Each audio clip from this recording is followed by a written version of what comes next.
je vais demander qu'est-ce qui te pose problème et si tu veux parler d'une spécificité de ces petites paires. Non, je veux pas parce que je veux pas donner Mais des tu as une approche, tu indications. as une tactique? Oui, j'ai une tactique alors moi, qu'est-ce que tu fais alors? mais je veux pas la donner parce que sinon si je me retrouve à une table de poker bientôt, j'ai pas du tout Bon, bah, envie. t'inquiète, tu vas pas trop de- travailler avec Harper et puis il a pas besoin de ça pour te battre. Ah non, pas Et si lui, c'est- mais et si c'est contre ceux moi qui nous écoutent. Oh, Ah bah oui, ouais, ah bah ouais, non, il y a pas de raison. Mais du coup, je me disais, voilà, si quelqu'un qui n'y connaît rien, néophyte, te pose la question, comment jouer les petites paires, quel est le conseil que tu donnerais? Bon, on va faire le rappel de base. Alors déjà, à définir les petites paires, on va aller de la paire de 2 à la paire de 8.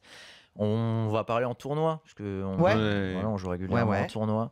Donc en tout début, au tournoi, on peut tout faire. Avec ces mains-là, on peut se contenter de payer nos relances, on peut relancer nous-mêmes quand la parole est à nous. Ce que je conseille, c'est de simplement payer les relances qui nous précèdent pour essayer de Et s'il n'y toucher a un pas brelan. une relance. Bah là, on relance nous-mêmes. Là, on relance nous-mêmes. Même si t'es UTG avec paire de 3, t'envoies. Oui, début de tournoi, il faut relancer toutes les paires, hein, clairement. Quand on a plus de 100 blindes, Enfin, c'est si pas... t'as relancé, que t'es payé et qu'au flop t'as forcément des cartes au-dessus, déjà tu te sens tout minable. Oui, bah c'est justement, c'est là où il faut avoir de la discipline ensuite de savoir passer. En fait, ce qu'on cherche Après, quand tu on fais un relance... C-bet.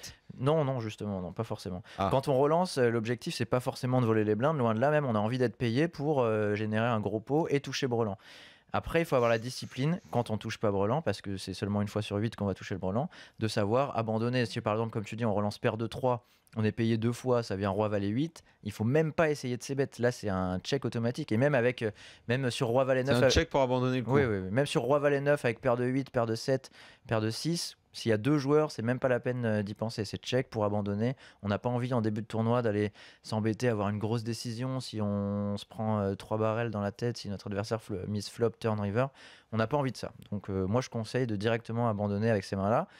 Par contre, si on fait brelan, bah là, ne pas hésiter tout de suite à faire grossir les pots pour tenter de gagner gros. Donc la relance, l'objectif de cette relance, c'est pas de voler les blindes, c'est de commencer à construire un pot si jamais on vient à toucher brelan. Donc ça, c'est pour toute la partie en début de tournoi.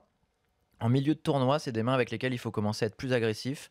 Et surtout, justement, c'est tout l'inverse. Il ne faut pas se retrouver à subir le coup. Donc c'est bien de relancer le premier avec ses mains. Paire de 3, paire de 4, on peut commencer à passer en début de parole quand on a 30-35 blindes sur une table à 10. Là, c'est pas suffisant. Par contre, si on est en fin de parole, on peut ouvrir toutes les paires. Pour cette fois, l'objectif, c'est de voler les blindes. Et quand on est payé, on a tout de même une main avec de l'équité avec laquelle on pourra gagner le pot assez régulièrement. Par contre, quand il y a une relance, là, ça devient interdit de juste payer parce que l'objectif, quand on paye juste avec une petite paire, c'est toucher brelan. Et on n'a pas cette profondeur, hein, on l'a dit. C'est une fois sur 8 seulement, donc on va engager une trop grosse partie de notre tapis. On n'est pas sûr non plus de prendre tout celui de notre adversaire si jamais il vient à payer. Donc là, il faut abandonner. Et enfin, en fin de tournoi, derrière une relance, c'est des mains avec lesquelles c'est bien de faire directement tapis pour mettre la pression sur notre adversaire. Donc s'il y a une relance, on a 20 blindes, bah, on va être content, selon les profils de nos adversaires bien sûr, serré ou pas, d'envoyer notre tapis. Et on peut, évidemment, quand on a 10 blindes au moins, là, directement pousser avec ces mains-là. Ce sont des suffisamment bonnes mains. Message reçu.